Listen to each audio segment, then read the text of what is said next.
اور جیسا کہ پہلے بھی بیان ہو چکا ہے کہ موت کا ایک ٹائم مقرر ہے اور ہر نفس کو موت اللہ رب العزت کی طرف سے ہی آتی ہے، اور اللہ رب العزت ہی ہے جو کہ موت دینے والا ہے، چاہے وہ گھر میں بیٹھے ہوئے دے دے، چاہے وہ میدان جنگ میں دے دے، لیکن میدان جنگ میں دی جائے گی تو اس کا اجر و ثواب زیادہ ہوگا۔ تو یہاں پہ یہ بات کی جا رہی ہے۔ اب ساتھ ہی ساتھ مسلمانوں کو تنبیہ کی جا رہی ہے، مشورہ کرنے کی ہدایت کی جا رہی ہے کہ غزوہ احد میں بعض اہل ایمان سے کچھ غلطیاں ہوئی تھیں، مسٹیکس ہوئی تھیں، جس سے یہ کہ رسول اللہ صلی اللہ علیہ وآلہ وسلم کا دل غمگین ہوا تھا۔ آپ صلی اللہ علیہ وآلہ وسلم جو تھے وہ ان سے ناراض بھی ہو سکتے تھے، ان پہ غصہ بھی کر سکتے تھے، لیکن یہاں پہ بیان کیا جا رہا ہے کہ آپ صلی اللہ علیہ وآلہ وسلم نہ تو غصے والے ہیں اور نہ ہی سخت دل ہیں، غلیظ القلب فظن، نہ ہی غصے والے ہیں اور زبان بہت تیزی سے بولنے والے نہیں ہیں، نہ ہی ان کا دل بہت سخت ہے، بلکہ آپ صلی اللہ علیہ وآلہ وسلم نرم ہے، نرمی سے بات کرنے والے ہیں۔ آپ صلی اللہ علیہ وآلہ وسلم، صحابہ کرام کو بتایا جا رہا ہے کہ آپ کو لازمی چاہیے کہ آپ مشورہ کر لیں آپ صلی اللہ علیہ وآلہ وسلم سے، کوئی بھی کام ہے آپ کے درمیان میں رسول اللہ صلی اللہ علیہ وآلہ وسلم موجود ہے، اس لیے آپ ان سے مشورہ کیجئے اور اللہ رب العزت پر بھروسہ رکھیے۔ اگر کبھی آپ کو فتح مل جاتی ہے، کبھی آپ کو شکست مل جاتی ہے، اس کے باوجود اگر آپ اللہ رب العزت پہ بھروسہ رکھیں گے تو آپ اللہ تعالیٰ ایسے لوگوں کو اپنا دوست رکھتا ہے۔ ینصرکم اللہ، اگر مدد کرے تمہاری اللہ، فلا غالبہ، تو نہیں غالب آنے والا، فلا غالب لکم، تو نہیں غالب آنے والا تم پر کوئی، وَإِن يَخْذُلْكُمْ، اور اگر تمہیں کوئی چھوڑ دے، فمن، تو کون، ذا، وہ، الذی، جو کہ ینصرکم من بعدہ، تمہاری مدد کرے گا اس کے بعد، وعلی اللہ، اور اللہ پر، فلیتوکل المؤمنون، چاہیے مسلمانوں کو، چاہیے ایمان والوں کو کہ اللہ رب العزت پر بھروسہ رکھیں۔ اگر اللہ تعالیٰ تمہارا ساتھ دے تب تک تم سے کوئی جیت نہیں سکتا، اگر تمہارا ساتھ نہ دے، اگر اللہ رب العزت کی ذات تمہارا ساتھ نہ دے تو ایسا کون ہے جو کہ تمہاری مدد کر سکے؟ اور اللہ تعالیٰ پر جو بھروسہ رکھتے ہیں، جو ایمان والے اللہ تعالیٰ پر بھروسہ رکھتے ہیں، اللہ تعالیٰ انہیں کامیاب فرماتا ہے۔ اب یہاں پہ بار بار مسلمانوں کو بتایا جا رہا ہے کہ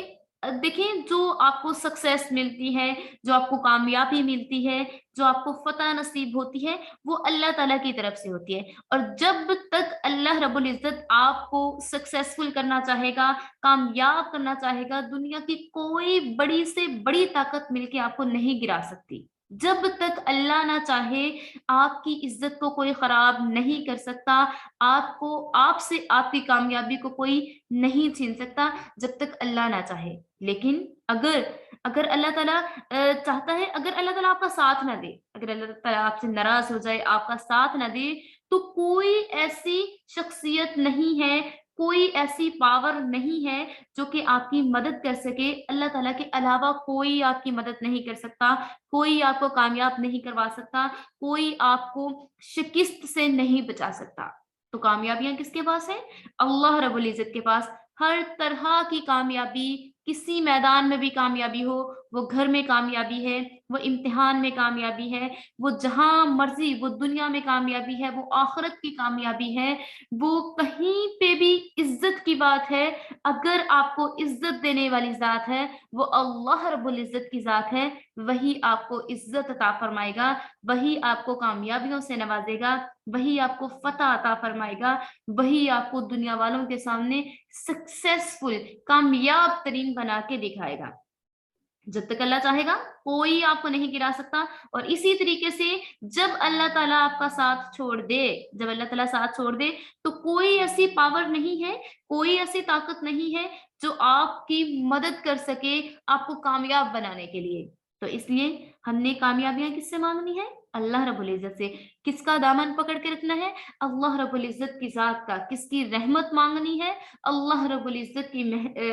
رحمت مانگنی ہے۔ ٹھیک ہے، ایک اور بات آپ کو، اگر یہاں پہ عزت کی بات کر رہے ہیں تو آپ کو ایک بات بتاتے چلوں کہ جب ہم جمعۃ المبارک، آج جمعۃ المبارک کا ہی دن ہے، جب جمعۃ المبارک کا دن ہو اور مغرب کی نماز پڑھنے کے بعد آپ جو ہے 41 بار پڑھ لیتے ہیں یا معزو،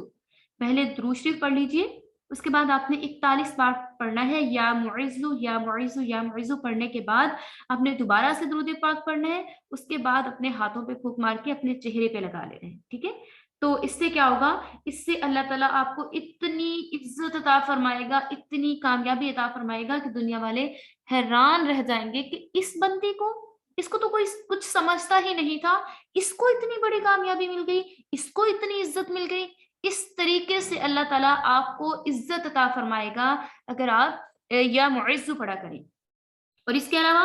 اگر آپ کو کہیں محسوس ہو کہ میری عزت خراب کرنے والے یا کوئی مجھے ڈی گریڈ کرنے والا ہے, کسی کے سامنے میری عزت کو خراب کرے گا یا مجھ پہ کوئی جھوٹی بات کر دے گا کہ آج کے دن تو میں بے عزت ہونے سے نہیں بچ سکتی کسی سے, یا کوئی بھی ہے, اگر آپ کو اس طرح سے لگے یا کوئی ایسی بات ہو جائے کہ آپ کو لگے کہ اب تو خیر نہیں ہے, اب تو کوئی بھی بے عزتی ہونے سے نہیں بچا سکتا, تو دین آپ کو چاہیے یاسین کی جو آخری آیت ہے نا, لاسٹ والی جو آیت ہے وہ آپ نے پڑھ لینی ہے. ٹھیک ہے. یاسین کی فسبحان الذی بیدہ ملکوت کل شیء والیہ ترجعون, یہ میرے ذہن سے تھوڑی سی نکل گئی تھی لیکن شکر ہے یاد آ گئی. فسبحان الذی بیدہ ملکوت کل شیء والیہ ترجعون, یہ ہر نماز کے بعد آپ لوگ 11 بار پڑھ لیا کریں. تو اس سے دیکھیے گا کہ اللہ تعالیٰ کس طریقے سے کوئی جو مرضی کوشش کر لے تو آپ کی عزت کو کوئی خراب نہیں کر سکتا, آپ کو ایک بہترین پروٹیکشن مل جاتی ہے. ٹھیک ہے. تو یہ ہو گیا. اور اب ہم پڑھتے ہیں اگلی آیت کی طرف. وما کانا, اور نہیں ہے, لنبیجن کسی نبی کے لیے, وما کانا لنبیجن, اور نہیں یہ کسی نبی کی شان, ان یغل کہ وہ چھپائے, ومن اور جو یغلل چھپائے گا, یاتی لائے گا, بما غل جو اس نے چھپایا ہو, یوم القیامت قیامت کے روز, ثم توفی کل نفس پھر ہر شخص پورا پورا پائے گا, ما کسبت جو اس نے کمایا, وہم لا یظلمون اور کسی پر کوئی ظلم نہیں کیا جائے گا. افمن اتبع رضوان اللہ, اور کیا جس نے پیروی کی اللہ تعالیٰ کی رضا کے لیے, کمن باء بسخط, اور وہ لوٹا غصے کے ساتھ, من اللہ اللہ تعالیٰ کے, ومأواہ اور اس کا ٹھکانہ جہنم, جہنم وبئس اور برا ہے, مصیر یہ ٹھکانہ. اور ایسا شخص جو کہ اللہ تعالیٰ کی رضا کا, اللہ تعالیٰ کی افمن اتبع رضوان اللہ, اور جو کہ اللہ تعالیٰ کی اطاعت کرے, اور وہ شخص کی طرح سے ہو جائے کہ جو, اور کچھ ایسے لوگ بھی ہوں جو کہ غضب الہی کا مستحق ہوں اور ان کا ٹھکانہ دوزخ ہو جائے, اور وہ ایک بہت بری جگہ ہے. ہم درجات عند اللہ, اور اس میں درجات ہیں اللہ تعالیٰ کے پاس, جس نے جیسا کیا ہوگا اس کے لیے ویسے ہی درجات ہوں گے, جس نے اچھے اعمال کیے ہوں گے اس کو ریوارڈ دیا جائے گا جنت کے طور پہ, اور جس نے برے اعمال کیے ہوں گے ومأواہ جہنم, اور اس کا ٹھکانہ ہوگا جہنم جو کہ بہت برا ٹھکانہ ہے. واللہ بصیر بما یعملون, اور اللہ تعالیٰ دیکھنے والا ہے جو جو عمل ہم کر رہے ہیں, جو جو اعمال ہم کر رہے ہیں, جیسے جیسے ہم کام پرفارم کر رہے ہیں. اللہ رب العزت کی ذات ہر چیز کو انویجیلیٹ کر رہی ہے, ہر چیز کو اچھے طریقے سے دیکھ رہی ہے, جانچ رہی ہے, اور وہ چیزیں کاؤنٹ ہو رہی ہیں, لکھی جا رہی ہیں. یہاں پہ اس آیت میں پہلا جو جملہ بولا گیا ہے, وما کان لنبی ان یغل, اور نبی کی یہ شان نہیں کہ وہ کچھ چھپا کر رکھیں یا خیانت کریں. اس سے مراد یہ ہے, اس میں بعض علماء کے, بہت سارے علماء نے اس کے بارے میں مختلف اپنی رائے دی ہیں, اور مفسرین کے کئی قول ہیں اس کے بارے میں. اس سے یہ بھی ظاہر کیا جاتا ہے کہ غزوہ احد کے سلسلہ میں رسول اللہ صلی اللہ علیہ وآلہ وسلم کی حکم کی مخالفت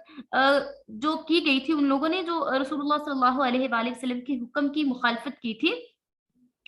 کہ مینس کہ انہوں نے باہر نکل کے جنگ نہیں کی, منافقین نے باہر نکل کے جنگ نہیں کی. اور یہاں پہ یہ بیان کیا جا رہا ہے کہ آپ صلی اللہ علیہ وآلہ وسلم تو امین ہیں, آپ تو امانت دار ہیں, آپ تو ہر چیز کو کھول کر بیان کرتے ہیں, لیکن اگر ان لوگوں کو بچانے کے لیے آپ صلی اللہ علیہ وآلہ وسلم خاموش رہیں گے یا چھپا لیں گے, کیونکہ آپ صلی اللہ علیہ وآلہ وسلم کو تب نہیں معلوم تھا کہ یہ لوگ منافقین ہیں. ٹھیک ہے. تو یہاں پہ ہے کہ اگر یہ لوگ چھپاتے ہیں یا پھر یہ آپ صلی اللہ علیہ وآلہ وسلم ان چیزوں کو چھپا لیں گے, تو یہ وہ چیزیں ظاہر ہو جائیں گی قیامت کے روز, اور اللہ تعالیٰ ان چیزوں کو ظاہر کر دے گا اور جن لوگوں نے جیسے اعمال کیے ہوں گے انہیں پورے کا پورا بدلہ دیا جائے گا۔ اور اس کے علاوہ اس میں یہ بھی کچھ علماء کرام کے نزدیک اس طرح سے بھی ہے کہ اس میں نبی کریم صلی اللہ علیہ وآلہ وسلم کو اللہ رب العزت کی ذات فرما رہی ہے کہ کسی نبی کے لیے نہیں ہے کہ وہ کچھ بھی چھپا لیں، لائک اگر ان پر کوئی وحی اللہ تعالیٰ کی طرف سے نازل ہوتی ہے، حق و صداقت کی باتیں ہیں یا کوئی بھی چیزیں ہیں، وہ آپ صلی اللہ علیہ وآلہ وسلم تمام کی تمام تر چیزیں کھول کھول کے امت کے سامنے بیان کیا کریں، صحابہ کرام سے وہ تمام چیزیں بیان کر دیا کریں اور یہ چیزیں اس میں ہو جاتی ہیں، ٹھیک ہے۔ اور اس کے علاوہ اس میں یہ بھی ہے کہ حضرت ابن عباس رضی اللہ تعالیٰ عنہ سے مروی ہے کہ بدر کے دن مال غنیمت میں سے ایک سرخ چادر گم ہو گئی تھی۔ بعض لوگوں نے کہا کہ یہ شاید رسول اللہ صلی اللہ علیہ وآلہ وسلم نے لے لی ہو۔ یہ کہنے والے اگرچہ منافقین تھے، جیسا کہ بعض روایات میں منقول ہے کہ یہ بات ممکن ہی نہیں تھی کہ کسی مسلمان نے یہ تصور بھی کیا ہو کہ وہ جو چادر تھی وہ رسول اللہ صلی اللہ علیہ وآلہ وسلم نے لی ہو، کیونکہ مسلمان ایسا سوچ نہیں سکتے۔ اور یہ بات کس نے کی ہوگی؟ منافقین نے یہ بات پھیلا دی کہ شاید یہ چادر رسول اللہ صلی اللہ علیہ وآلہ وسلم نے رکھ لی ہوگی۔ تو تب یہ آیات نازل ہوئی اور بتایا کہ کوئی نبی ایسا نہیں ہے جو چیزوں کو اپنے پاس رکھ لے یا چیزوں کو چھپا لے، اگر ان پر وحی نازل کی جاتی ہے تو وہ ٹھیک ٹھیک کھل کے بیان کر دیتے ہیں، ہر چیز کو واضح کر کے بیان کر دیتے ہیں، اور اسی طریقے سے کوئی چیز بھی وہ اپنے پاس نہیں رکھتے۔ اور آپ صلی اللہ علیہ وآلہ وسلم نبی ہونے کی وجہ سے امین کامل بھی ہیں، امین بھی ہیں۔ نبی ہونے سے پہلے بھی آپ صلی اللہ علیہ وآلہ وسلم امین تھے، امانت دار تھے، اور نبی ہونے کے بعد بھی امین کامل ہیں۔ لقد من اللہ، ہاں جی، یہاں پر ساتھ ہی ساتھ یہاں پہ بیان کیا گیا ہے کہ جو اللہ تعالیٰ کی رضا اختیار کرے گا، اللہ تعالیٰ کی اطاعت کرے گا، اسے جنت عطا کی جائے گی، اور جو ہے اللہ تعالیٰ کے غضب کا نشانہ بنے گا، مستحق ہوگا غضب کا، جو خیانت کرے گا، خیانت جیسے اعمال کرے گا، تو ان کا ٹھکانہ جہنم ہوگی، جو کہ بہت برا ٹھکانہ ہے۔ اور اس میں درجات ہیں اللہ تعالیٰ کے ہاں، جو کوئی برے اعمال کرے گا اس کو ویسے ہی درجات دیے جائیں گے، اور جو کوئی اچھے اعمال کرے گا اس کو ویسے درجات دیے جائیں گے، اس کو جنت میں اعلیٰ درجات دیے جائیں گے۔ اللہ تعالیٰ ہر چیز کا دیکھنے والا ہے اور اللہ تعالیٰ کو ہر چیز کے بارے میں علم ہے۔ لقد من اللہ علی المؤمنین اذ بعث، لقد البتہ من اللہ احسان کیا اللہ تعالیٰ نے علی المؤمنین ایمان والوں پر، ہم پہ، تحقیق اللہ تعالیٰ نے مومنین پر، مسلمانوں پر احسان کیا ہے، اذ بعث فیہم رسولا، اور ان نے بھیجا ایک رسول کو، من انفسہم، اور جو کہ انہیں یتلو پڑھ کے سناتا ہے، علیہم ان پر، آیات ہی، اس کی آیات، اس رب کی آیات پڑھ کے سناتا ہے، وَيُزَكِّيهِمْ، اور انہیں پاک کر دیتا ہے، وَيُعَلِّمُهُمُ الْكِتَابَ، اور انہیں سکھاتا ہے کتاب، والحکمت، اور حکمت کی باتیں، وَإِن كَانُوا مِن قَبْلُ لَفِي ضَلَالٍ مُبِينٍ، اور البتہ یہ لوگ پھر بھی، اس سے پہلے یہ لوگ کھلی گمراہی میں پڑے ہوئے تھے۔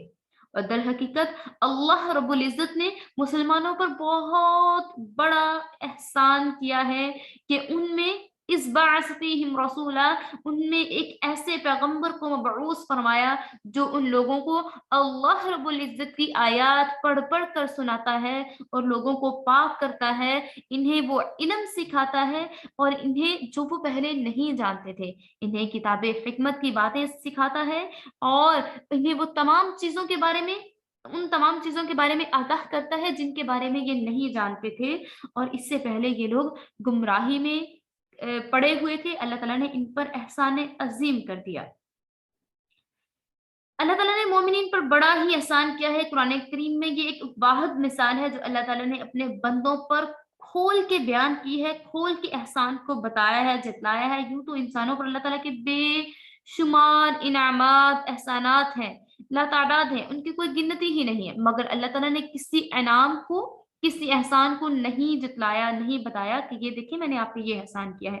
سوائے اس احسان عظیم کے۔ اور یہ بہت بڑا احسان ہے، اللہ تعالیٰ نے یہ احسان کیا کہ یہ ایک عظیم الشان احسان ہے جو یہاں پہ آپ کو بتایا جا رہا ہے، اذ بعث فیہم رسولا، رسولا من انفسہم، کہ ہم نے ان کے اندر ایک عظیم الشان پیغمبر کو بھیجا جو کہ رسول اللہ صلی اللہ علیہ وآلہ وسلم ہے۔